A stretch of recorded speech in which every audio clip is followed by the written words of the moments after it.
우리 오늘 주제가 굉장히 중요한 주제고요.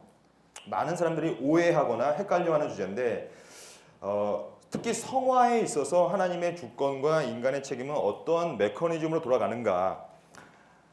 일단 한마디로 말씀드리면 구원이라는 것은 크게 두 가지가 있다는 얘기예요. 제가 뭐 논문을 쓰려고도 생각해봤지만 여러분과 함께 이렇게 슬라이드를 보면서 좀 감각적으로 먼저 익히는 것이 중요하다고 생각해서 일단 이렇게 만들어봤습니다. 여러분들 아시다시피 구원이라는 것은 크게 인간이 해 나가거나 하나님이 해 나가거나 이 둘 중에 하나로 늘 수렴이 되었습니다. 교회의 역사는 뭐냐면 이 두 가지가 늘 싸워왔던 것이죠. 구원은 하나님께서 다 하시는 거야. 절대적인 거야. 주권적이야. 라면서 끊임없이 가져갔던 하나님 중심적 방식 이쪽이죠. 그래서 God이 센터된 거예요. 하나님께서 중심을 이루는 구원의 방식. 이 방식이 전통적으로 유행을 했었어요. 하지만 이것이 너무 극단적으로 가도 문제였기 때문에 이거에 대한 반동으로 나타나는 것이 바로 이겁니다. 휴먼들이 센터된 것이죠. 그래서 인간들이 중심적으로 서로 싸워가는 거예요. 여러분들은 지금 이것을 결정해야 합니다. 여러분들의 구원, 여러분들의 칭의와 여러분들의 성화, 이 여러분들이 구원받았다는 사실이 과연 하나님께서 하신 것이냐, 내가 한 것이냐. 하지만 이 논리는 그렇게 단순하지는 않아요. 대단히 복잡스럽습니다. 그러므로 수없이 많은 신학자들과 수없이 많은 논문들과 여전히 지금도 박사 논문, 석사 논문, 엄청나게 많은 논문들이 쏟아져 나오는 이유가 뭐냐면 이 방식, 이 서로의 싸움이 그렇게 단순하지 않기 때문이에요. 그러므로 오늘은 이 두 가지 방식이 어떤 식으로 격돌하고 있고 그 가운데 우리가 취해야 될 것은 무엇이고 과연 우리는 어느 입장을 취해야 되는가 이것을 의지를 가지고 보도록 하겠습니다. 여러분 의지가 있나요 지금? 보니까 네, 의지가 좀 떨어지고 있는데 지금 벌써부터 여러분 의지를 가지고 이해하면 좋겠습니다. 일단 먼저 교회의 역사는 하나님 중심적인 구원의 방식이 처음 주도권을 잡았어요. 그것이 바로 구약이요, 그것이 바로 신약이요, 그것이 초대교회예요. 또한 초대교부까지. 그래서 하나님 중심적인 방식이 쭉쭉 치고 올라갔다는 얘기죠. 하지만 안타깝게도 인간은 기본적으로 하나님이 주도권을 가져가는 것을 못 견뎌야 하는 게 인간입니다. 그것이 인간의 죄성이라는 것이죠. 그래서 인간의 죄성은 뭔가 모르게 자꾸 내가 뭔가를 하고 싶은 마음이 스물스물 올라오는 거예요. 그것이 창세기 3장의 가르침이에요. 여러분 아담을 또한 하와를 어떻게 유혹합니까? 사탄이 너 그거 먹으면 어떻게 된다? 하나님과 같아질 거야. 너가 하나님과 같아질 거야. 원래 우리는 하나님과 같지 않아요. 하나님이 주도권을 가져가야 돼요. 그분이 절대적인 주권자예요. 근데 죄는 뭐냐면 그것이 아니야 라고 하는 거예요. 그게 죄성의 시작입니다. 그렇다면 인간 구원의 방식의 특징은 뭐냐면 그러므로 첫째, 이게 고대의 방식이라고 합니다. 고대. 아주 옛날부터 구원을 하기 위해서 구원에 이르기 위하여 사람들은 이러한 다양한 욕구들을 사용했어요. 즉, 이건 신비주의적인 방식인데 열심을 다하여 내가 내 몸을 쳐서 복종시키면 구원에 이를 것이다. 제가 재작년 여름에 우간다에 갔다 왔어요. 우간다. 우간다 어딘지 아시죠? 우간다? 여러분 원래 좀 대답 안 합니까 이렇게? 우간다. 우간다 알잖아요, 여러분. 우간다에 갔더니 어떤 이제 나이 많으신 여성분들께서 쭉 걸어 나오는데 이 이마에 이렇게 이 칼집이 있는 거예요. 칼집. 근데 칼집이 많은 사람도 있고 적은 사람도 있어요. 왜 칼집을 냈습니까? 거기 문화에서는 실제로 칼을 가지고 근데 여성만 해요. 남성은 안 해요. 여성만 칼로 많이 그면 그을수록 구원에 이른다는 사상을 갖고 있었던 거예요. 그게 뭡니까? 그 심욕, 이게 바로 금욕주의, 신비주의적 방식. 뭔가 카타르시스를 느끼는 거예요. 내가 아픈데 아프면 아플수록 고행을 하면 할수록 구원에 이를 수 있다는 자세. 이게 이제 금욕주의라고 하는데 이게 정확하게 인간 스스로가 해나가는 방식이거든요. 그리고 스스로 명상하는 방식. 뭔가를 계속해서 명상해서 구원에 이르려고 하는 것. 금욕하고 명상하여 신비주의적으로 엑스타시를 느끼는 거예요. 황홀경을 느끼는 거예요. 여러분, 지금 장로교회에 이러한 형식의 구원론이 얼마나 깊숙이 들어와 있습니까? 뭔가를 힘들게 하려고 하고, 맞죠? 뭔가를 내가 여러분 느낌으로 구원 받는 거예요? 여러분 은혜 받는 건 뭐예요? 여러분 은혜 받는 것을 많은 사람이 오해해요. 은혜는 뭔가 눈물이 한 방울 나왔다고 해서, 아니면 뭔가 느낌이 고양된다고 해서, 뭔가 예전과 다른 느낌이 나한테 온다고 해서 그것이 은혜가 아니에요. 그것은 주관주의적인 토대죠. 은혜라는 것은 철저하게 오늘 배울 거지만 객관적인 토대가 그것이 은혜예요. 나로부터 만들어내는 건 없어요. 잘 보세요. 은혜는 나로부터 만들어내는 건 없는 것입니다.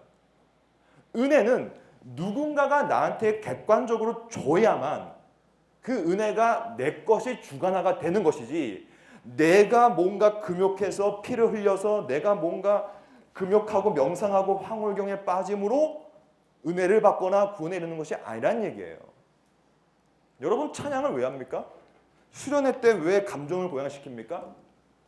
왜 자꾸 여전히 고대 방식인 신비주의로 나를 밀고 갑니까? 구원과 은혜는 객관에 토대하는 거예요. 그 객관이라는 것이 바로 말씀이에요. 그래서 오늘 좀 배울 거예요. 하나님의 말씀, 그리고 그 말씀을 들으면서 나는 믿음, 그 믿음은 정확하게 선물이기 때문에 내 것이 아니었어요. 이 모든 주관주의형의 특징이 뭐냐면 내로부터 시작합니다. 나로부터.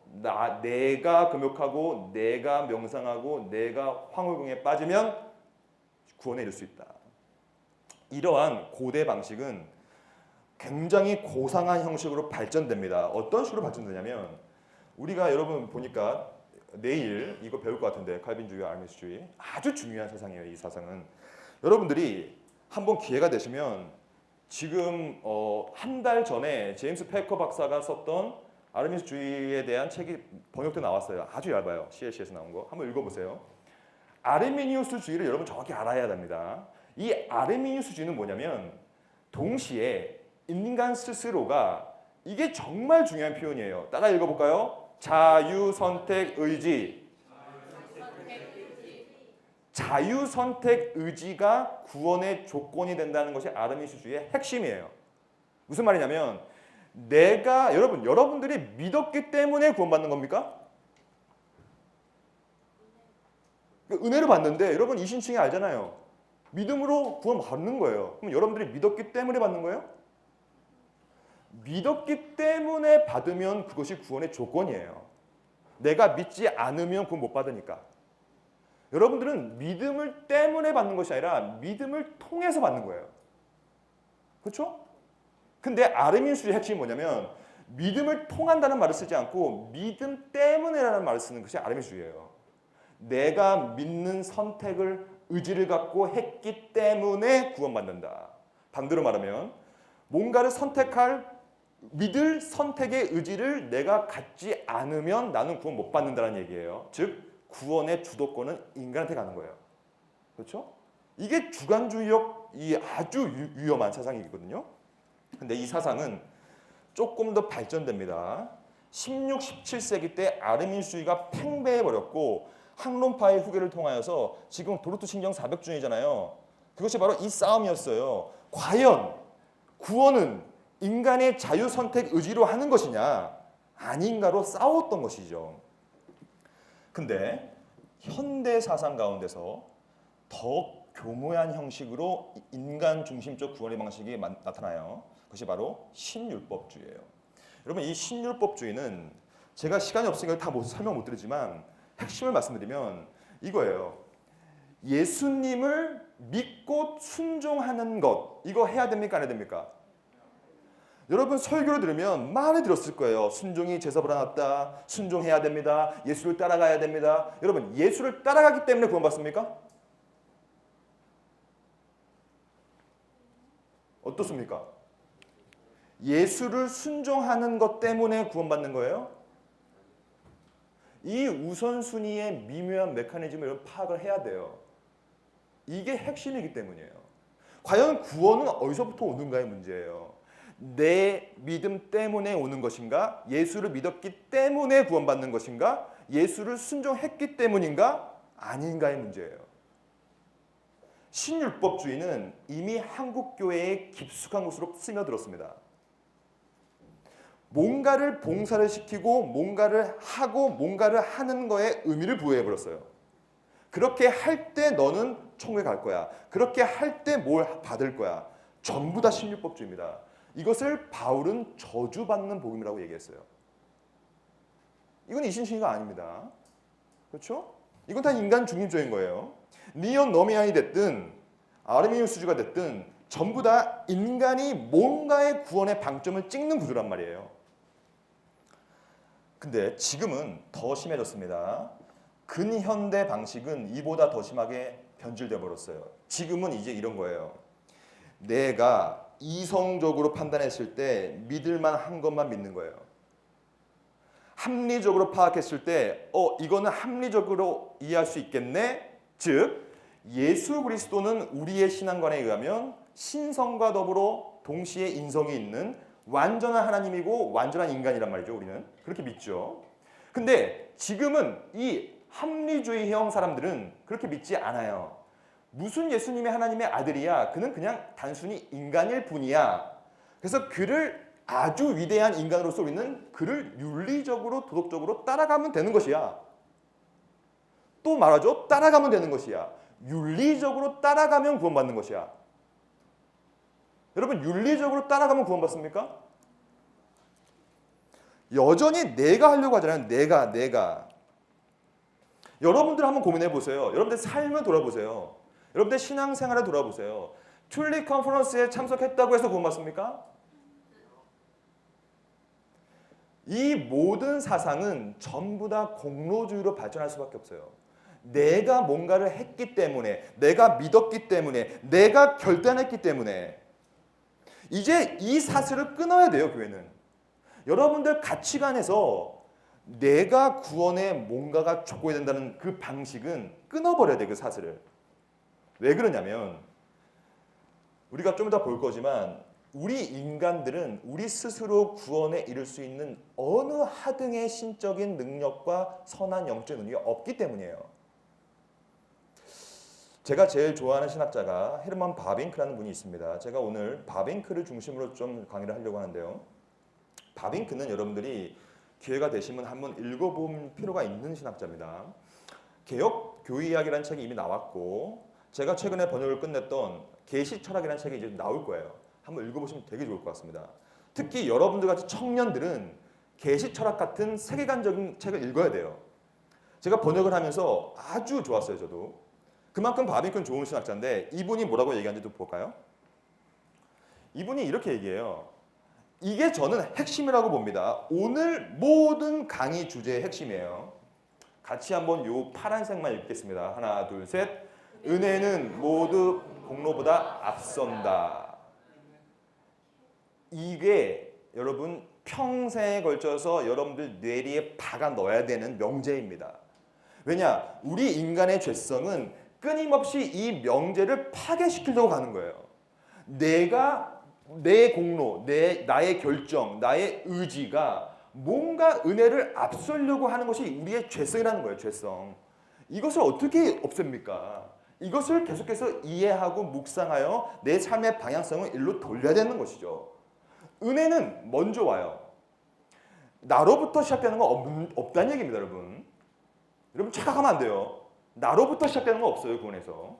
하지만 내가 필요한 거예요. 그리고 나의 역할과 책임이 필요하다는 사실을 오늘 배울 겁니다.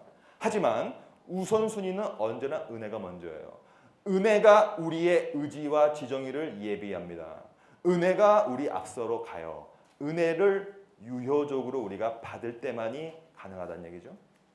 그러므로 이것을 불가항력적이라고 하죠. 여러분들 아마 도로도 신경 잘 읽을 필요가 있어요. 불가항력적이다. 그래서 중요한 말이 나오죠. 이게 아주 중요한 표현입니다. 바빙크는 의도적으로 이 표현을 계속 써요. 근데 우선순위가 반드시 있어요. 여러분들이 바빙크의 책을 쫙 읽어보면 단 한순간도 주관이 앞선 적이 한 번도 없습니다. 한 번도 없어요.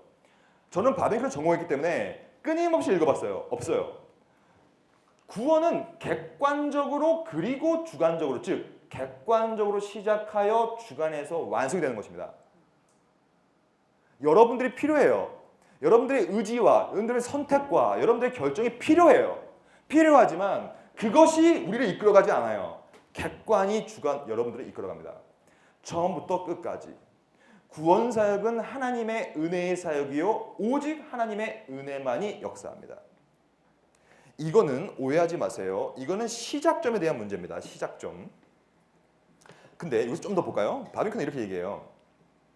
이 시작점에 대한 얘기를 하면서 그러면 은혜를 통하여 우리는 로봇가 되는가? 이 얘기를 합니다. 우리는 그러면 자유의지가 없어지는가? 그냥 하나님께서 은혜 베풀면 그건 구원받고 끝이느냐? 우리는 필요 없는 것이냐? 즉 다른 말로 하면 인간의 책임과 역할은 필요 없는 것이냐? 근데 자문자답을 하죠. 전혀 그렇지 않다. 사실 이 쿼테이션 마크는 아우구스티누스의 가르침입니다. 이 바빙크가 아우구스티누스를 지금 인용하고 있는 부분이에요. 아니 오히려 우리는 자유의지를 확고히 한다. 제가 강의 시작점에 여러분들의 의지를 고양시키려고 말씀드렸어요. 여러분 지금 의지 떨어졌어요? 어떻게 됐습니까? 아니에요? 은혜가 여러분들의 의지를 고양시켜서 확고히 시키는 거예요. 그건 여러분들이 하는 거예요. 여러분들의 결정이 필요해요. 여전히. 하지만 여러분들의 결정이 필요하지만 시작점은 은혜입니다. 그 은혜가 여러분들의 주관성을 확고히 한다. 쭉쭉 보면서 이렇게 나와 있죠. 믿음과 사랑은 시작이 그렇듯이 그 진보 역시 하나님의 은혜에만 달려있다. 우리는 그리스도 없이는 아무것도 할 수 없다. 그러므로 그의 국률은 그라티아인데 그것이 은혜입니다. 은혜가 나를 앞서가는 거예요. 그리고 우리는 그의 국률이 나를 따라. 끊임없이 구원의 주체성과 시작점을 객관적인 은혜에 주는 것입니다. 여러분, 은혜는 객관적인 것입니다. 여러분들 스스로가 죽었다 깨어나도 은혜를 만들어낼 수 없어요. 은혜는 받을 자격이 전혀 없는 자에게 그냥 무조건적으로 베푸시는 하나님의 선물 호의란 말이죠. 그 객관적인 것이죠. 그 은혜가 무슨 일을 하냐면 그 은혜가 여러분들의 의지를 이제부터 준비시키는 것입니다. 여러분들이 준비를 스스로 하는 것이 아니라 그것은 로마 가톨릭의 준비 이론이에요. 여러분들이 스스로 준비할 수 있는 건 없어요. 죄인이기 때문에 그렇죠. 우리를 도우사 우리 안에서 시작하신 일을 그분의 그 은혜가 그 객관성이 하나님의 주권이 우리를 온전하게 만들어요. 심지어 원하는 자와 함께 하셔서 그가 헛되이 원치 않게 하신다. 이건 다 어거스틴의 가르침입니다. 인간의 의지가 선행이나 말이나 생각으로 나타나기 위해서는 하나님의 은혜의 도우심을 입어야 된다고 얘기하면서 동시에 또 똑같은 표현을 써요. 이 순서가 정확하죠. 객관적으로 그리고 주관적으로 따라 읽어봅시다. 하나 둘 셋. 객관적으로 그리고 주관적으로 처음부터 끝까지 구원 사역은 하나님의 은혜의 사역이고 오직 하나님의 은혜만이 역사한다.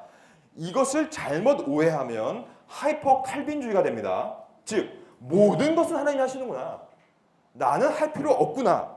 가 아니란 얘기예요. 그러므로 바빙크는 끊임없이 이 얘기를 쓰는 거예요. 객관적으로 처음부터 끝까지 구원사역은 하나님의 은혜고 하나님의 은혜만이 역사하지만 그 역사하는 장소와 장은 주관적인 우리 인간이고 우리의 인간의 의지요, 선택이요, 말이요, 생각이다. 여러분들은 제발 개혁신학을 잘못 배워서 하이퍼 칼빈주의자가 되면 안 돼요. 하이퍼 칼빈주의라는 게 뭐냐면 객관성만 강조하는 그룹이에요. 하나님의 은혜가 다 하시니 우리가 아무것도 할 필요가 없다. 이것이 바로 구원파의 논리입니다. 한번 하나님께서 구원을 주셨으니 막 쓰라도 괜찮다. 막 쓰라도 구원 받는다. 어떻게 돼도 우리는 구원 받을 것이야. 네가 뭘 하든 상관없어. 가 아니란 얘기예요, 여러분. 그는 큰 착각입니다. 객관적으로 시작하는 건 맞고 끝까지 이끌어가는 건 맞지만 여러분들의 주관성이 필요하다는 얘기예요. 그 주관성은 은혜가 여러분들께 만들어주고 동시에 여러분들의 자신의 의지와 자신의 말과 생각으로 그 일을 하는 거예요. 이것이 큰 틀에서 객관성과 주관성의 가르침이에요. 여러분 지금까지 이해했습니까? 넘어가도 돼요? 의지가 좀 있네 이제. 진짜 물 좀 마실게요. 좋습니다 지금. 왜냐면 지금까지 했던 게 아주 기본적인 거예요. 그리고 이것을 이해해야만 그 다음으로 넘어갈 수가 있습니다. 지금까지 말씀드렸다는 것은 굉장히 좀 그 기본적인 가르침을 좀 말씀드렸고 이것을 이제 신학적으로 좀 정리해 보겠습니다. 제가 지금까지 말씀드렸던 이 모든 것은 이런 식으로 정리할 수가 있어요. 이게 바로 아주 유명한 소위 하나님의 작정과 시간 속 실행의 개념이에요. 아주 중요한 개념입니다. 잘 보세요. 우리는 시간 속에서 살아가요. 시간 속에서 살아간다는 얘기를 신학에서는 그것을 적용이라고 말합니다. 적용. 그러니까 하나님께서 여러분들을 향하여 하는 모든 일은 시간 속에서 일어나는 적용이에요. 적용. 지금도 이 튤립 컨퍼런스는 하나님께서 영원 전부터 삼위일체께서 영원 전에 작정을 하셨고 이 작정이 시간 속에서 실행된 거예요. 그렇죠? 하나님의 모든 것.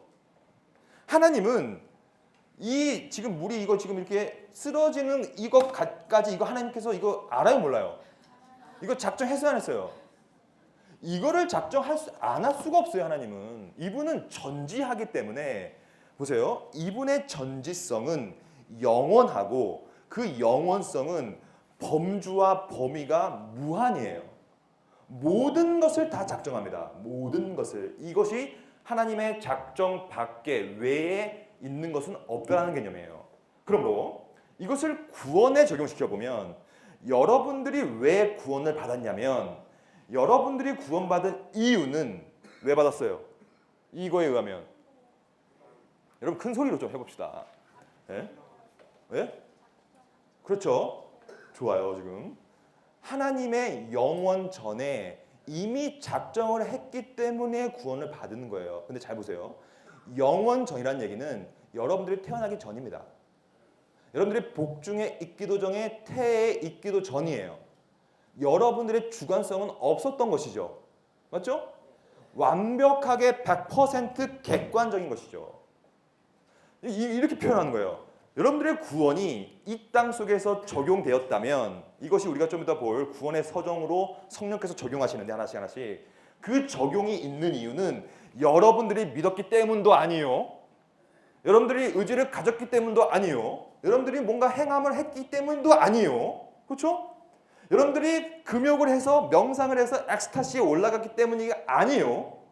그 이유는 삼위일체 하나님께서 영원 전에 여러분들을 구속하려고 하는 언약을 맺으시고 이 언약이 실행된 거예요. 실행됐는데 그 실행의 도구는 여러분들의 믿음이요. 여러분들의 의지입니다. 이걸 우리가 배울 거예요. 구원이라는 것은 이처럼 영원 전에 삼위일체 하나님께서 시간 속에서 여러분들의 삶 속에서 적용을 하나씩 해나가는 것인데 적용하는 국면들이 있어요.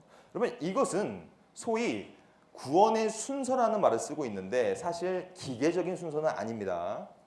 우리 모두 다 한 번에 구원받지 이것을 하나하나 단계를 밟아가는 것은 아니에요. 하지만 성경은 구원을 다양한 방식으로 묘사하고 있기 때문에 그 묘사하는 것들을 신학적으로 재정리한 것입니다. 그러므로 마치 내가 중생이 되었으니까 이제 회심이 되겠구나 이런 게 아니란 얘기예요. 단번에 구원은 단회적으로 벌어지지만 그 국면들이 다양한 것이에요. 그러면 이 구원의 순서에서 성령께서 어떻게 적용하시는 걸 보겠습니다. 시작점은 분명히 있어요. 논리적인 시작점입니다. 시간적인 시작이 아니에요. 이 구원의 국면 가운데 이 국면의 논리적인 흐름의 순서는 있다는 얘기예요. 일단 하나님께서 작정을 해야 돼요. 작정은 100% 객관이에요. 우리가 할 수 있는 건 없어요. 구원의 시작점은 100% 객관인 것이죠.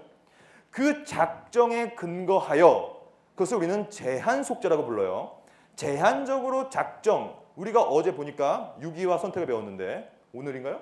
어젠가요? 어제죠? 예, 그걸 배웠는데 그것이 이 말이에요.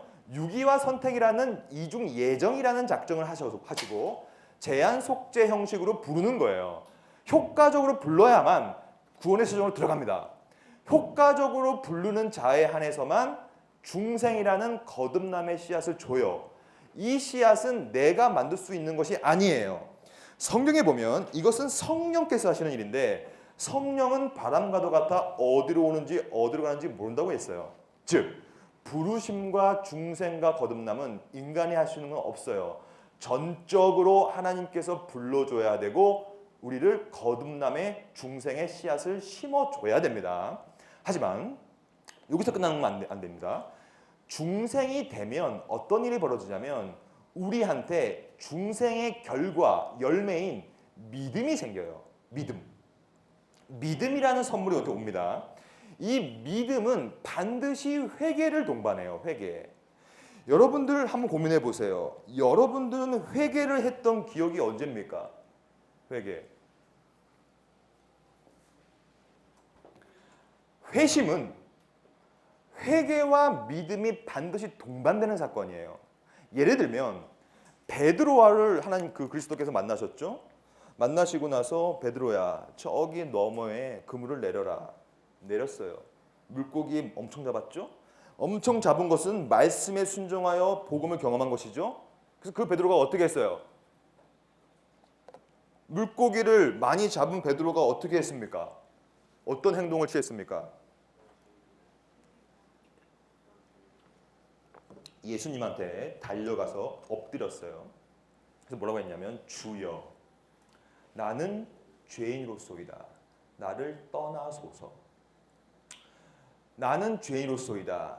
복음을 만난 자의 특징이 뭐냐? 유효한 부르심을 받고 거듭난 자의 특징이 뭐냐? 자기 자신의 죄인됨을 인정하게 되는 거예요. 왜냐하면 구세주, 말씀을 만났기 때문이에요. 주를 만났기 때문이에요. 주. 그러므로 나는 죄인이기 때문에 나를 떠나소서. 내가 너무 처절한 죄인이니 당신 같은 분은 나와 함께 할 수 없습니다라는 참된 회개를 한 거예요.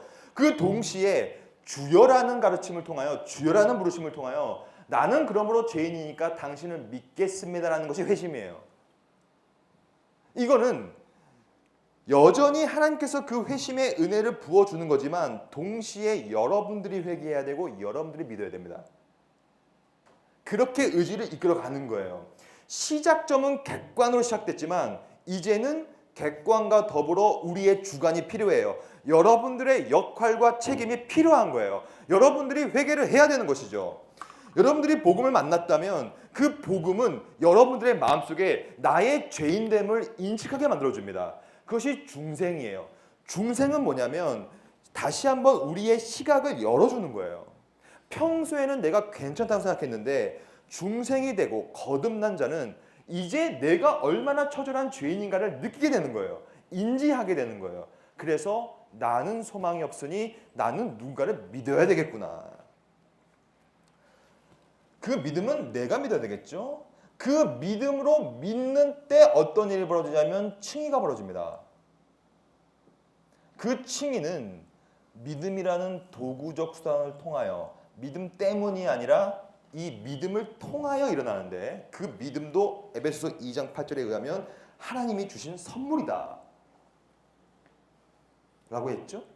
즉 우리의 역할인 믿음조차도 객관으로 시작한다는 얘기예요. 하지만 또 내가 믿어야 됩니다. 그러면서 진행되면서 의로운 자로 칭함을 받고 난 우리의 삶은 칭의가 없으면 성화도 없고 성화도 없으면 칭의가 없다는 것처럼 우리가 배울 거예요. 이 두 가지는 하나의 패키지예요. 패키지. 의로운 자로 칭함을 받은 자는 의로운 삶을 살아야 하는 것이죠. 누가? 여러분들이. 객관성에 있는 시작점은 끊임없이 주관성이라는 도구를 사용하여서 주관에서 완성이 됩니다. 이것이 성경이 말하고 있는 구원이에요. 성경을 펼쳐보면 구원은 대단히 다양한 국면들로 표현을 하고 있고 이 가운데 끊임없이 하나님의 절대 주권을 통과하여 나의 역할과 책임을 끊임없이 얘기하고 있어요. 오늘 그것을 하나씩 좀 볼 겁니다. 여러분 괜찮습니까? 지금 이해를 하고 계시죠? 이해한 사람 손 한번 들어보세요. 오케이, 이 정도 됩니다. 80%만 이해하면 돼요. 20%는 이해 못할 수 있으니까요. 하여튼 지금 이해를 잘하고 있는 것 같아요. 그러면 이러한 다양한 구원의 국면들을 바빙크는 이렇게 표현합니다. 개혁파 신학은 구원의 서정, 우리가 봤던 구원의 그런 어떠한 국면들, 이것을 상당히 다양하게 다뤄요. 그럼에도 언제나 강조점은 하나입니다. 이게 구원인데 구원의 이 핵심이 이겁니다. 그리스도의 사역, 이 사역은 속죄 사역입니다.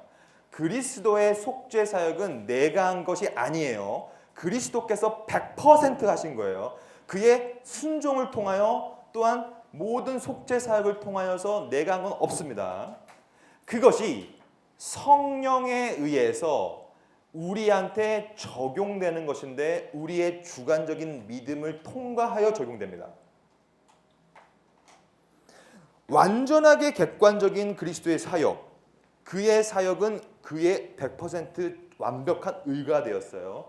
근데 우리가 믿음을 그 은혜로 사용하게 될 때 그리스도의 객관적인 의가 우리 것이 됩니다. 이것을 의의 정가라고 해요. 오늘은 칭의론이 아니니까 이걸 다 말씀 안 드릴게요. 왜냐하면 이건 너무 또 큰 방대한 주제니까. 중요한 사실은 그리스도의 객관적인 사역이 성령이라는 객관적인, 이거는 완전 객관이에요. 우리와 다른 분이니까. 성령에 의해서 신자한테 우리 믿음을 통하여 적용된다는 것. 그러므로 여러분, 이 구원이라는 것은 언제나 그 토대와 시작점과 모든 메커니즘은 전부 다 삼위일체 사역입니다. 여러분, 이 삼위일체는 정확하게 여러분 이해해야 됩니다. 제가 작년에 좀 책을 하나 또 썼는데 삼위일체가 알고 싶다. 한번 읽어보세요. 삼위일체는 우리 삶의, 여러분들의 신자의 삶과 교회와 모든 것의 근본 토대예요. 이 삼위일체에 대한 이해가 흔들려 버리면 모든 것은 흔들리는 것입니다. 그러므로 이단사를 보면 가장 많은 이단은 삼위일체 이단이에요. 왜냐? 삼위일체만 건드리고 무너뜨리면 다 무너지는 거예요. 오늘 여러분들은 여러분들 가운데 구원과 여러분들의 성화 가운데 과연 삼위일체적인 토대가 어디에 박혀 있는가를 좀 평가하고 한번 봤으면 좋겠습니다.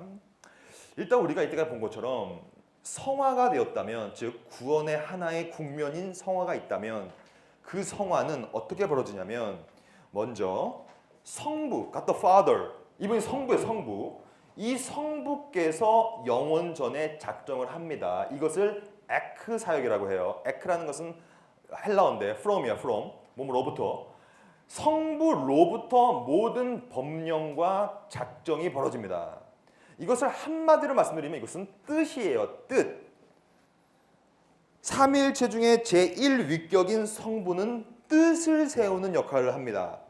그러므로 예수께서 이 땅에 내려오셔서 한 번도 내 뜻대로 하십시오 라는 말은 안 해요.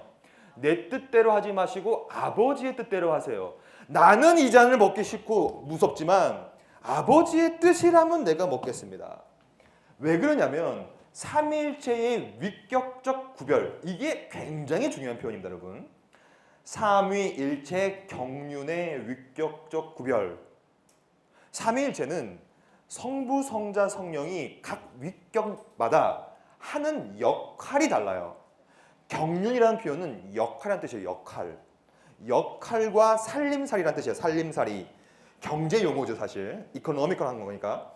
뭔가 삼위일체의 삼위 가운데서 서로 간에 하는 역할과 살림하는 역할이 달라요. 성부는 여러분들을 작정합니다.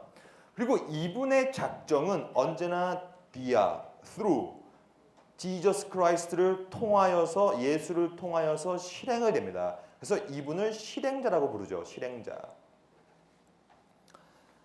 여러분, 십자가에 달린 분은 누굽니까? 하나님 아닙니다. 그건 성부순환설이에요. 제2위격인 예수 그리스도가 거기에 달릴 수밖에 없어요. 왜냐하면 그분만이 성육신을 했기 때문이에요.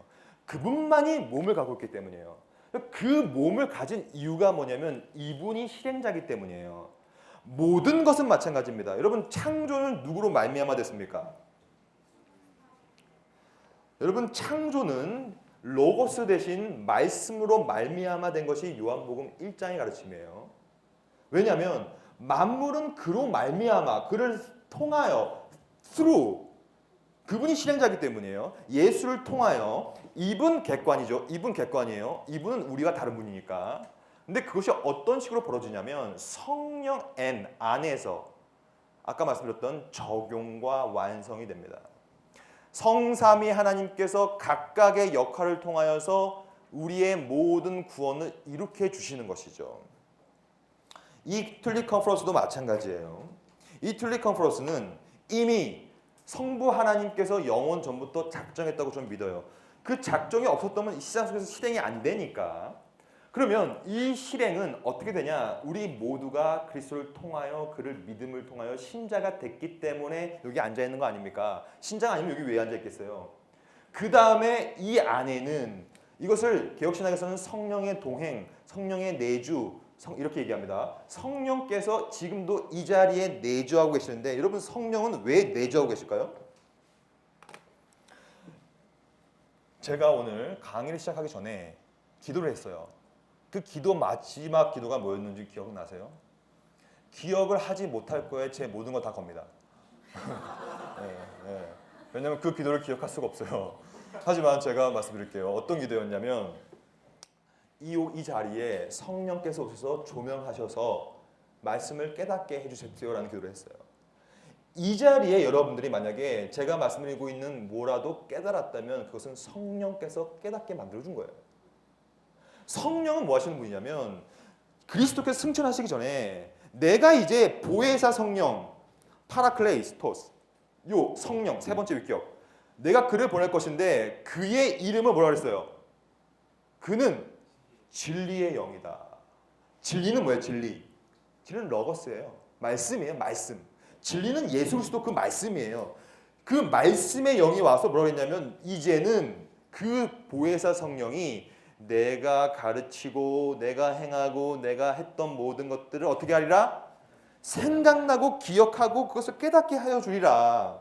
그것을 성령의 조명이라고 합니다. 이 자리에 성령께서 오셔서 조명하지 않으면 여러분들은 아무것도 이해할 수 없어요.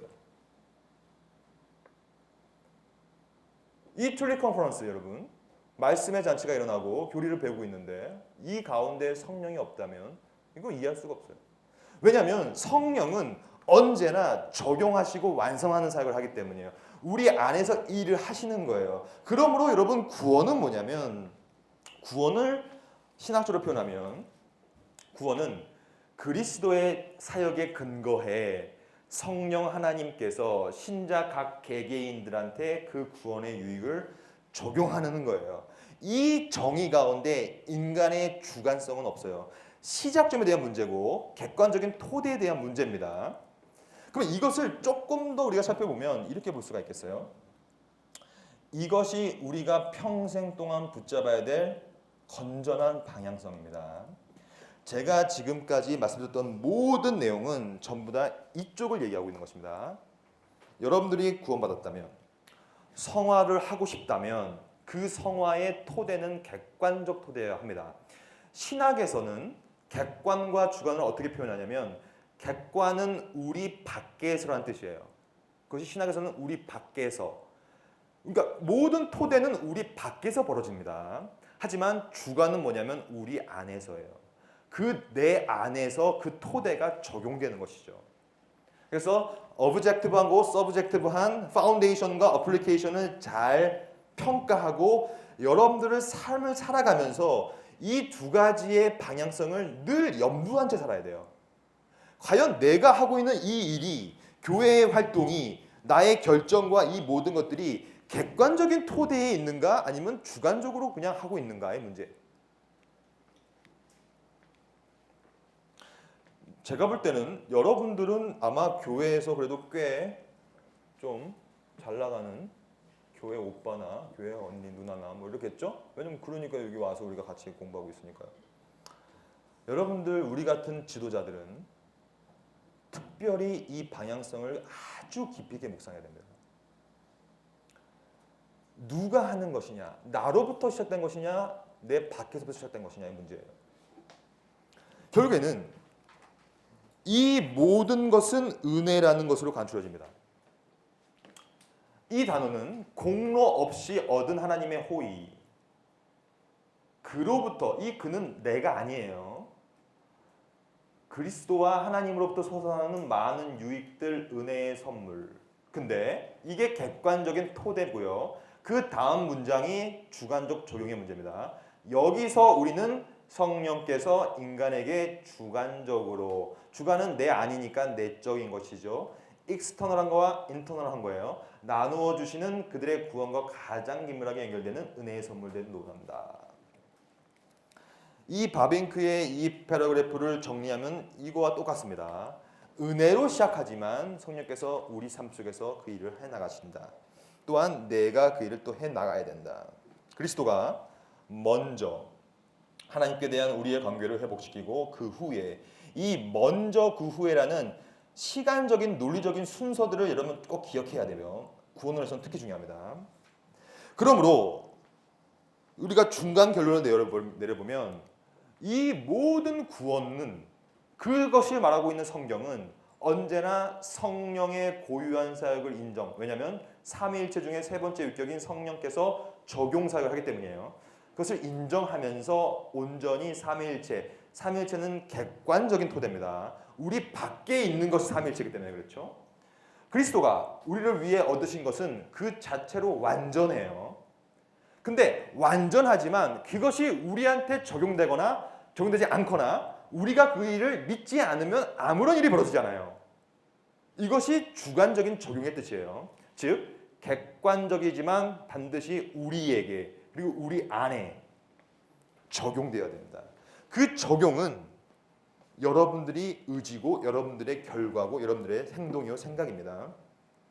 성부, 성자, 성령 본질적 연합, 이 본질에서 하나이신 이 세 위격이 여러분들의 구원과 성화의 삶을 이끌어간다는 개념들을 지금 계속 반복적으로 말씀드리고 있습니다. 여러분 지금 어떻게 이해되셨습니까? 구원의 토대와 객관적인 토대, 그리고 그 안에서 역사하는 삼위일체의 사역들을 우리가 보고 있는 것입니다. 이 삼위일체 사역을 좀 더 집중해서 보면 이게 정확한 표현들이에요. 사실 영원으로부터 신적인 작정이 성부로부터 시작되기 때문에 구원받는 것이고 성화되는 것이고, 그리스도께서는 사중비와 사중승기, 이건 뭐냐면 낮아지심 높아지심이라는 말인데, 사중이라는 것은 첫째로 성육신이 시작해요. 성육신 하시고 고난당하시고 죽으시고 무덤에 들어가심, 이게 사중비하라고 합니다. 사중비하는 이 사중비하로 끝나면 우리는 예수를 믿을 하등의 이유가 없어요. 왜냐? 죽고 끝난 것이니까. 반드시 높아지는 사역이 시작되는데 그것이 첫 번째로 부활이에요. 부활되고 어떻게 됩니까? 승천하시고 하늘 보호자 우편에 앉으셔서 재림까지, 이게 8가지 사역인데 이것을 그분이 실행, 그분을 통하여 됩니다. 그리고 이 모든 작정과 실행이 성령 안에서 구원의 순서, 우리가 봤던 것으로 하나씩 적용되는 거예요. 그러면 이 일이 어떻게 이게 되는 것이냐, 과연 어떤 식으로 구원이 우리한테 적용되는 것이냐, 그것은 결론으로 말씀드리면 바로 아주 중요한 개념인데 그것이 그리스도와의 연합 개념이에요. 그리스도의 연합은 이미 박사 논문도 수백 편이 나왔고 여전히 많이 책도 나와 있고요. 그 이유가 뭐냐면 바울은 모든 구원론을 그리스도의 연합 가운데 다 풀어가 버립니다. 이런 거예요. 아까 우리가 봤던, 제가 좀 더 설명드려 볼게요. 아까 우리가 봤던 이 그래프 있잖아요. 객관적인 토대가 어떻게 주관적으로 적용되느냐, 이 가운데 무슨 일이 벌어졌기에, 무슨 일이 벌어졌습니까? 그게 바로 그리스도의 연합 개념이에요. 그러므로 그리스도의 연합 개념은 객관적인 토대가 주관적으로 어떻게 적용할 수 있는 토대와 여지를 주는 개념이에요. 그것이 연합 개념이에요. 여러분들이 신자라면 여러분들은 그리스도와 연합되어 있습니다. 근데 어떻게 연합되어 있습니까? 어떻게? 여러분 생각해 보셨어요? 저는 석사 논문을 성육신을 썼어요. 성육신 기독론이라고 하는데, 왜냐하면 저는 예수 그리스도가 어떤 식으로 존재하시고 그분의 인성과 그분의 신성이 어떤 식으로 되어 있는지가 너무 궁금했기 때문에 2년 동안 미국에서 그 석사를 그걸 했거든요. 근데 제 결론은 뭐냐? 보겠습니까?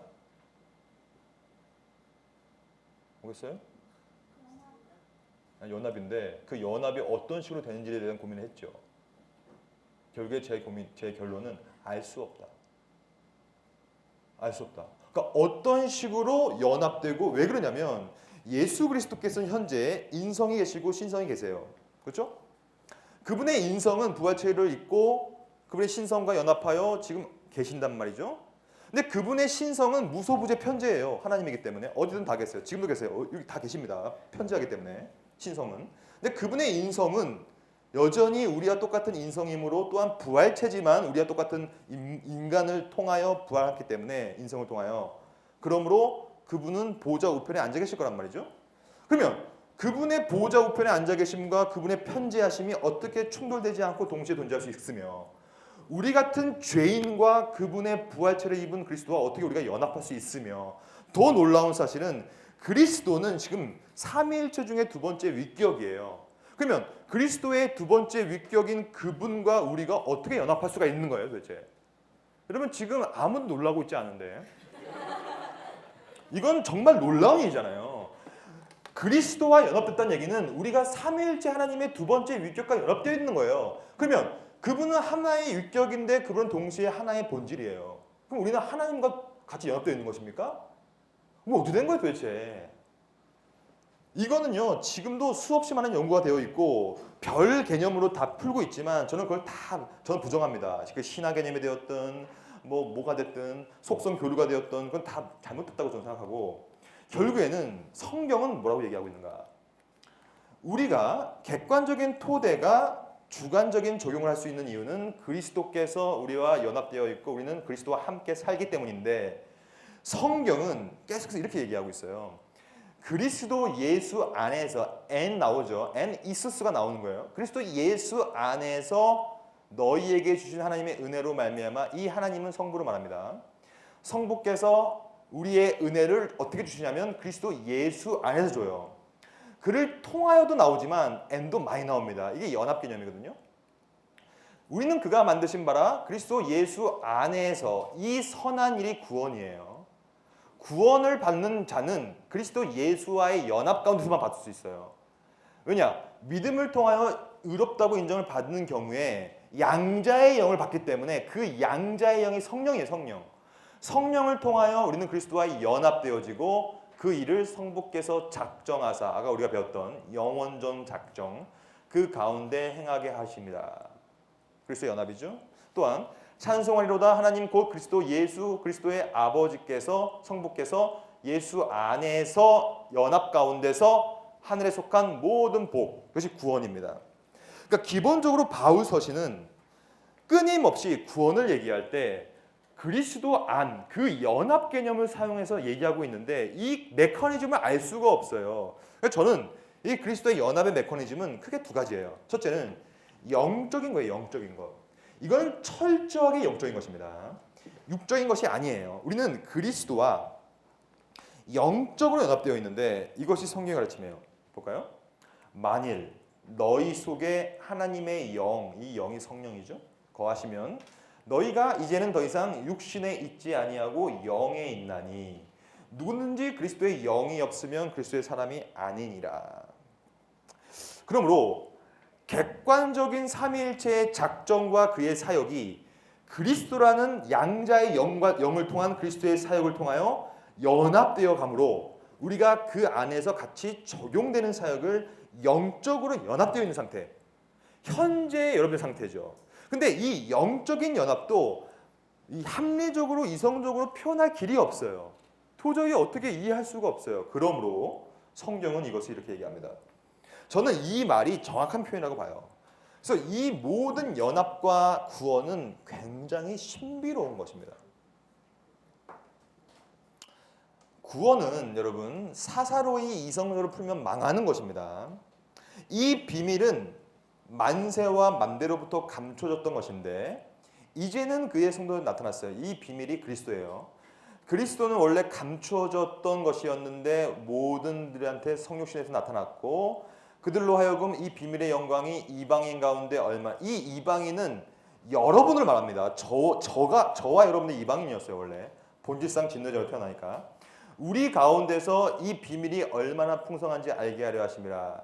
이 비밀이 뭐냐? 너희 안에 계신 그리스도, 연합되어 있는 그리스도. 이건 비밀이에요. 비밀.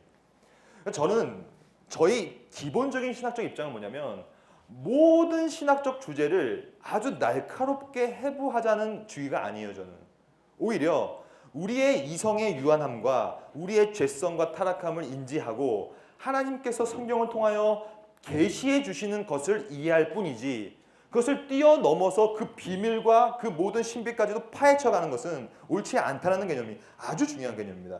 신학은 뭐냐면 결국에는 하나님의 무한하심과 그의 놀라우신 신비로움을 우리가 만끽하여 그의 앞에 겸손히 부복하여 엎드리는 거예요.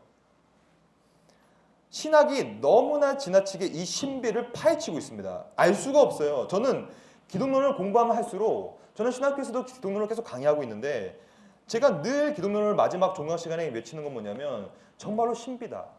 여러분 그리스도의 모든 사역과 위격적 존재는 완벽한 신비입니다. 여러분 어떻게 완전한 하나님이 어떻게 완전한 인간이 됩니까? 잠시만요. 지금 큰일 났습니다. 배터리가 없다는데 이거는 안 되는 겁니까 지금? 이것 좀 해주세요. 이게 전원이 안 들어오나 봐요.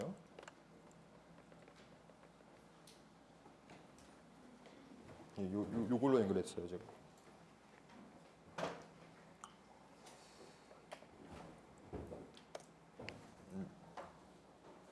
제가 지금까지 큰 틀에서 구원에 대한 것을 말씀드렸고요. 이제 남은 우리 30분 동안에 우리 5시에 끝나는 거 맞죠, 목사님? 30분 동안에 이제 오늘 주제인 성화를 다루겠습니다. 지금까지는 구원에 대한 기초적인 주제를 좀 말씀드렸고 지금부터 우리가 이 모든 것은 다 뛰어넘고 우리가 시간 없으니까 요 성화 부분만 보면서 이때까지 봤던 그 객관적 토대와 그 주관성을 어떻게 적용되는가를 살펴보도록 하겠습니다. 여러분 30분 남았어요.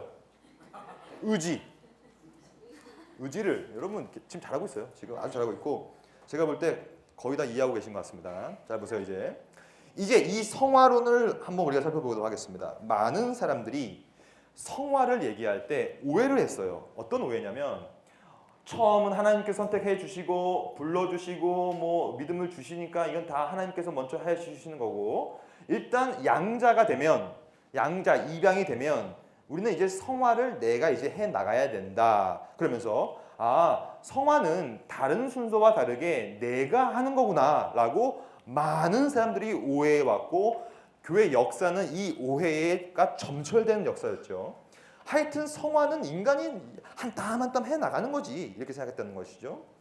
왜 그러냐면 성경이 그렇게 얘기하고 있기 때문에 성경은 대표적으로 이렇게 얘기하고 있죠. 그러므로 나의 사랑하는 자들아 구원받은 자들아 너희가 나 있을 때뿐 아니라 더욱 지금 나 없을 때에도 항상 복종하여 너희들이 복종해야 된다. 두려워해야 되고 떨림으로 너희 구원을 이루라. 이 카테르 가조마이라는 표현이 있는데 이게 이루라는 거예요. 너희가 이루라. 이것을 원어로 좀 분석해 보면 이 카테르 가조마이는 워크풀리한 거예요. 열심을 다하여 일하라는 뜻이에요. 너희가 두렵고 떨림으로 열심을 다하여 너희가 이루라. 너희가 하는 거야. 너희가 생산해야 되는 거야. 너희가 성취해야 되는 거야. 그러니까 이 표현 자체에 담겨진 의미에 집중하여서 많은 사람들은 이렇게 생각했던 것이에요. 우리가 성화를 이루는 거구나. 내가 복종하고 내가 두렵고 떨림으로 뭔가를 해나가는 것이구나. 근데 이것은 큰 오해입니다. 그렇게 될 수가 없어요. 우리가 지금까지 배웠던 거에 의하면 우리 스스로에 의해서 할 수 있는 것은 영적인 선한 일을 할 수 있는 어떤 자격과 능력이 없기 때문에 이 카테르 가조마이 자체는 원래 근본적으로는 하나님의 객관적인 사역이 시작된 동시에 시작됩니다. 그러니까 하나님께서 객관적으로 토대를 닦아주시고 그 다음에 우리가 열심을 다하여 이루라. 여러분들 열심을 다하여 이루지 않으면 안 됩니다. 여러분들은 카트를 가조마이를 해야 돼요. 이것을 바빙크는 이렇게 표현해요. 저는 이 바빙크의 이 표현을 여러분들은 다 외워야 됩니다. 여러분 오늘이 가기 전에 다 외우세요. 이거 간단하잖아요. 이거 보세요. 제3의 경우와 마찬가지로 이 파란색만 외우면 돼요. 파란색만 따라 읽어볼까요? 하나 둘 셋. 성화 역시 하나님의 사역이고 선물이었다.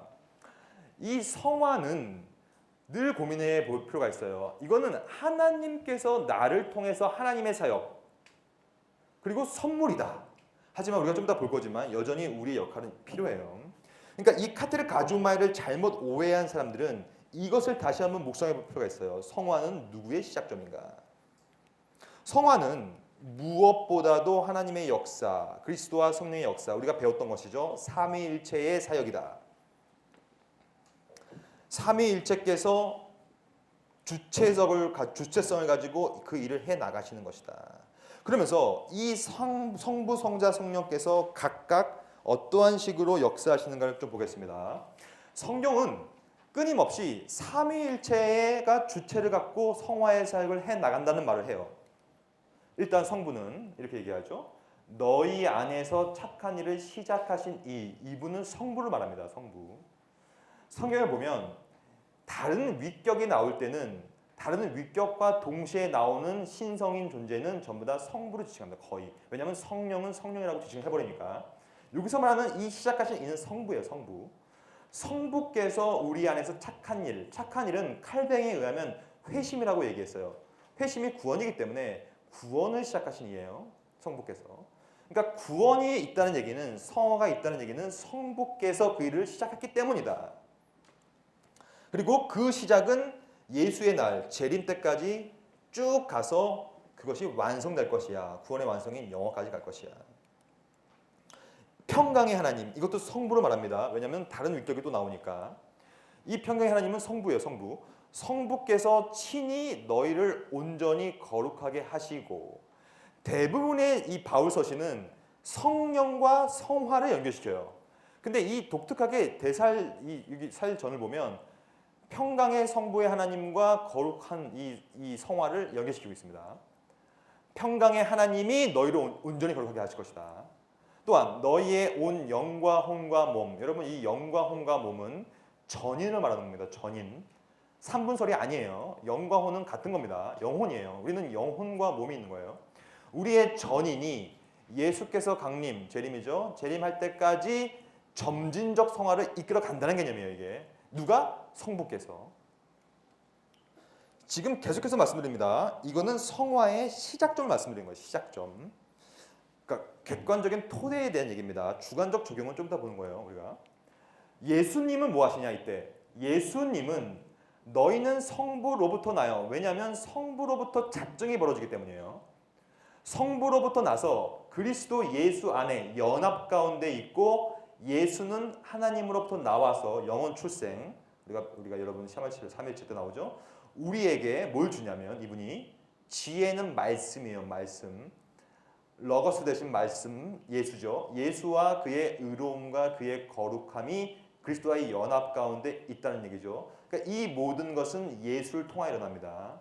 의의 전가, 거룩함의 분여라는 표현을 써요. 구원론에서는.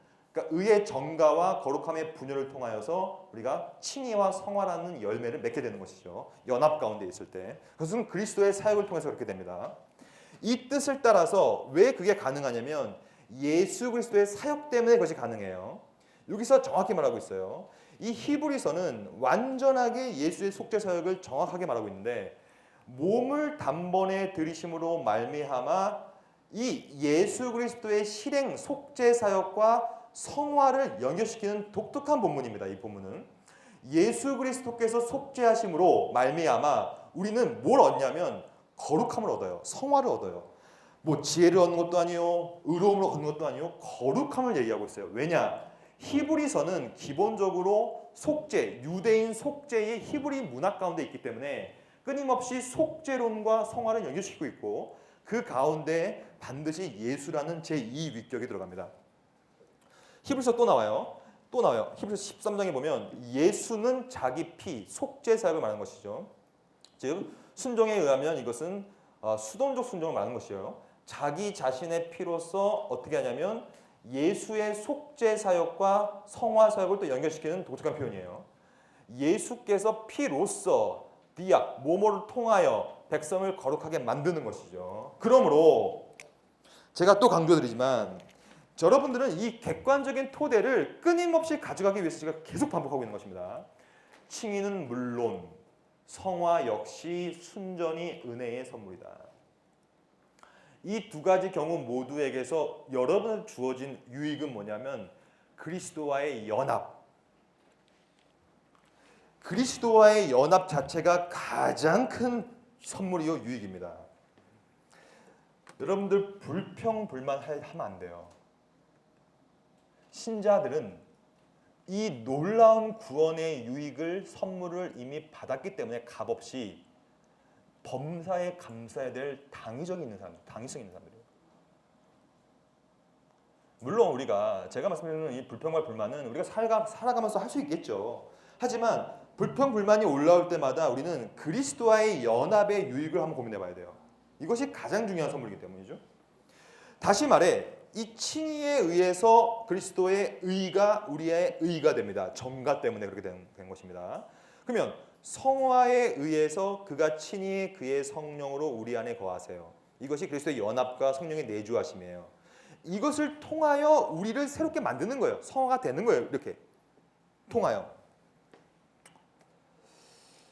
그러면 성령은 무엇이냐? 성령은 성경의 대부분의 성화 본문은 전부 다 성령의 사역과 연결시킵니다.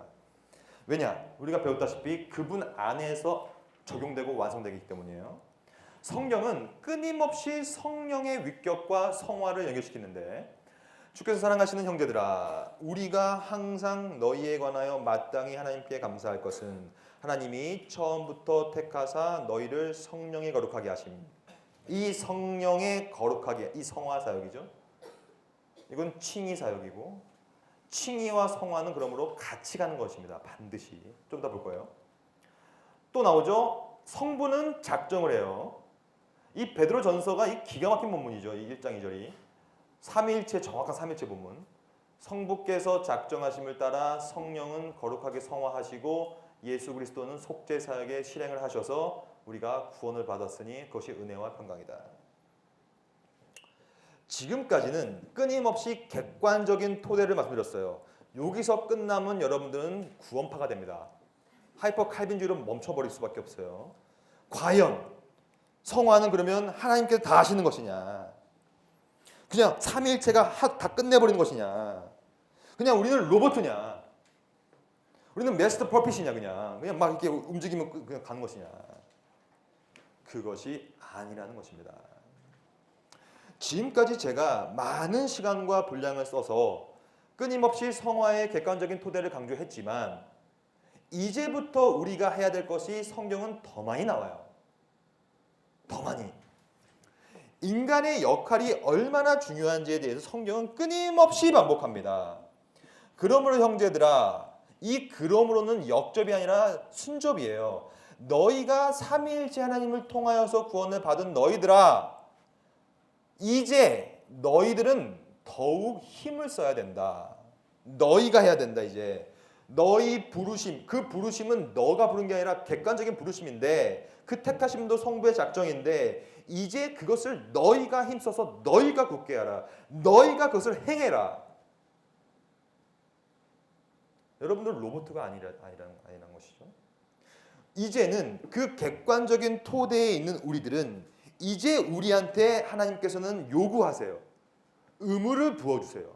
너희가 힘써서 너희가 갖고 있는 그 토대들을 너희가 행해라. 행하지 않느냐? 너희는 실족하게 될 거야.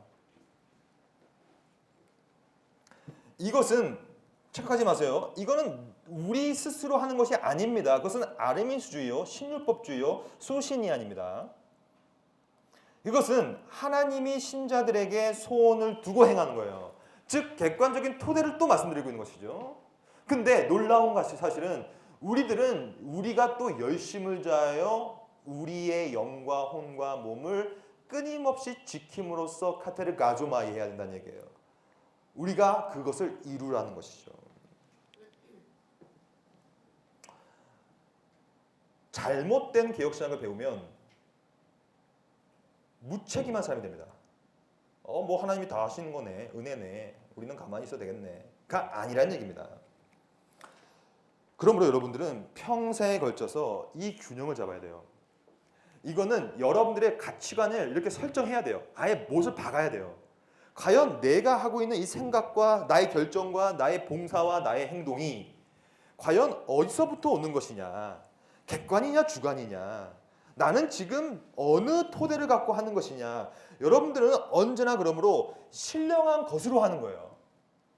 여러분들의 기도 제목은 신령한 것을 가지고 할 수 있도록 기도해야 돼요. 내 것이 아니. 내 것을 가지고 하면 반드시 망합니다. 그것이 바로 교만은 패망의 선봉이라는 가르침이에요. 내 것을 가지고 하면 교만할 수밖에 없어요. 하나님 것으로 할 때만, 그때만 나의 인간과 책임과 역할은 건전하게 되는 것이죠. 바빙크는 이것을 신학적으로 이렇게 평가해요. 이렇게 만들어요. 성화는 크게 그러므로 두 가지가 있다라고 얘기해요. 바빙크는. 첫째는 수동적 성화. 수동이라는 거예요. 우리가 할 수 있는 건 없다는 얘기예요. 하나님께서 객관적으로 우리한테 은혜를 주셔야 된다는 얘기예요. 하지만 동시에 액티브한 게 필요하다는 얘기예요. 우리가 역할을 다하여 능동적으로 힘써서 여러분들의 일을 해야 됩니다. 우리는 수동적 성화와 능동적 성화를 구분할 필요가 있다. 왜냐하면 이것이 객관적 토대와 주관적 적용의 문제예요. 성경에서는 성부, 성자, 성령의 일로 얘기하고 있지만 이때는 수동적이지만 동시에 성화는 여러분들의 편에서, 저와 여러분들의 편에서는 능동적으로 계속되는 거예요. 능동적으로 계속되는 것이고 그 중에 중요한 것이 바로 회개예요. 회개. 루터가 비텐겐베르크에다가 반박문을 붙였을 때 그 반박문의 첫 번째 요소가 뭐냐면 회개예요. 회개. 그리스도께서는 우리의 전생의 삶을 통하여 회개하기를 바라신다 라는 것이 반박문의 첫째 반박문입니다. 이것은 능동적으로 해야 돼요. 처절하게 해야 돼요. 피 흘리기까지 해야 돼요. 우리는 죄에 대하여 적극성을 가지고 능동적으로 죽어야 돼요. 우리는 우리의 지체를 드려야 돼요. 온전히 드려야 돼요. 하지만 그것도 내가 할 수 있는 건 아니라는 사실. 끊임없이 수동적으로 해주시면 나의 역할을 끊임없이 다한다. 그러므로 여러분, 오늘 여러분들이 반드시 외우고 가야 되는, 죄송합니다. 이거는 너무 중요하기 때문에요. 여러분 이거는 외우고 가셔야 돼요. 오늘 이거 외웁시다. 같이 읽겠습니다. 하나 둘 셋. 성화는 선물인 동시에 이 기가 막힌 표현입니다. 여러분, 성화는 선물이에요. 하나님께서 객관적으로 부어주시는 은혜예요. 하지만 동시에 여러분들이 해야만 하는 임무예요. 성화는 해야 합니다. 그것이 하나님께서 우리를 통하여 역사하시는 아주 중요한 사역이에요. 그러므로 이렇게 또 얘기해요. 성경은 언제나 두 측면, 하나님의 포괄적인 행위, 이것이 은혜요, 객관적 사역, 우리의 책임, 여러분들의 책임이 있어요. 왜냐? 그것은 임무기 때문에 임무를 달성하지 못하면 책망을 받겠죠. 열매를 맺지 못하는 무화과 나무는 불에 살아 던져버리겠죠. 여러분들은 책임이 져야 돼요. 왜냐? 성화는 임무기 때문이죠. 그러면 우리가 남은 10분 동안에 이 칭의와 성화의 관계성을 좀 보면서 과연 성화는 왜 필요한가를 보겠습니다. 칭의와 성화의 관계성을 가지고 수없이 많은 논쟁들이 벌어지고 있는데 크게 네 가지로 갈무리할 수가 있어요. 첫째, 일단 칭의와 성화의 어떠한 사전적 정의를 좀 볼 필요가 있어요. 칭의는 단번에 완성돼 버립니다. 왜냐? 법정적인 거기 때문에. 그러니까 너는 죄인이다, 죄인이 아니다라는 칭하는 개념이기 때문에 단회적인 거예요. 여러분은 칭함을 받았거나 안 받았거나지 중간은 없는 것입니다. 의롭게 인정을 받거나 안 받거나의 문제예요. 하지만 성화는 달라요. 성화는 우리의 인생 전반에 걸쳐서 지속되는 윤리적인, 즉 내 안에서부터 주관적으로 뭔가를 해야 되는 임무. 두 번째, 논리적 순서는 칭의가 먼저이냐 성화가 먼저이냐 이것은 시간적인 것은 절대 없습니다. 전부 다 논리적인 것인데 굳이 논리적으로 본다면 다빈크의 입장은 칭의가 먼저 와야 된다고 얘기해요. 왜냐? 우리의 죄책이 제거되고 죄의 오염에서 깨끗하게 되는 것은 성화이기 때문에 칭의가 돼야지 성화가 된다. 하지만 이 두 개는 동시다발적으로 이루어진다는 것이 학계의 중론입니다. 무조건 시간적인 순서가 아니라 동일한 국면 안에서 벌어지고 오히려 구원의 두 가지의 기둥이다라는 말을 더 많이 쓰고 있죠. 성경이 이렇게 얘기하고 있어요. 분명히 뭔가 순서적으로 얘기하고 있는 것처럼 보이긴 해요. 작정하신 자들을 부르시고 부르신 자들을 칭의하시고 칭의하신 자들을 영화롭게 한다라는 식의 논리적인 흐름은 주고 있지만 하지만 다른 성경에서는 끊임없이 다양한 구원의 국면을 얘기하고 있기 때문에 너무 지나치게 구원의 서정을 시간적 순서, 기계적 순서로 몰고 가는 것은 옳지 않다고 저는 생각합니다. 세 번째, 여러분 피자 먹을 때 뭐가 필요해요? 저는 코카콜라 없이는 피자 안 먹습니다. 저는 시크하니까요. 이게 뭡니까? 비분리적인 것이죠. 여러분 이거는 비분리적인 거예요. 이게 같이 가야 돼 무조건. 피자와 치킨과 콜라는 함께 가야만 합니다. 똑같아요 이거. 칭의와 성화도 똑같아요. 칭의와 성화는요 무조건 같이 가는 것입니다. 그러니까 이렇게 평가할 수 있어요. 여러분들 가운데 내 삶의 성화의 진보라는 것은 뭔가 좀 다른 믿지 않는 자와 다른 무엇인가 그것이 없다면 안타까운 얘기지만 칭의는 없었던 것입니다. 안타까운 얘기지만 이것을 개혁파 신학에서는 뭐라고 얘기하냐면 칼빈도 이 얘기를 했는데 이 이중은혜라고 했는데 칭의와 성화는 서로 구분은 돼요. 아까 말씀드렸다시피 법정적인 것과 윤리적인 것은 다르기 때문이에요. 하지만 절대로 분리돼서는 안 된다. 산상수훈은 이것을 정확히 얘기하고 있죠. 너희들 마태복음 7장에 보면 너희 열매로 너희를 알리라.